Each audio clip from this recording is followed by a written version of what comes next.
There are fears some Victorians are choosing to skip medical treatment because they're worried about contracting the virus at healthcare facilities. We're joined now by Dr David Sopeakman from the MacCallum Cancer Centre. Doctor, thank you for your time. This was a concern during our first lockdown and now you're worried it is actually getting worse.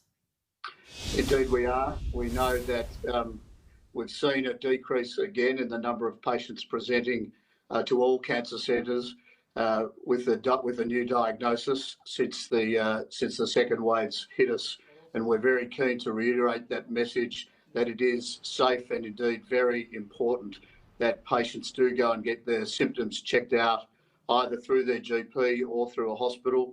It is possible to do that with telehealth or face-to-face if needed. And how worried are you that we're going to see a whole spate of people presenting with cancer that would have been treatable because they're too scared to simply come to a hospital over this time?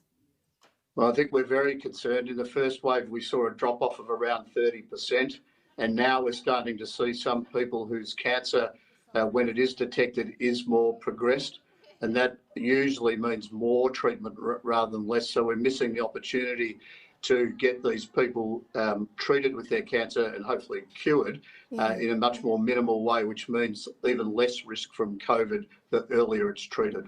And what's your message to people at home who feel like they do need to have something looked at and are simply saying, no, I'd rather stay at home to be safe?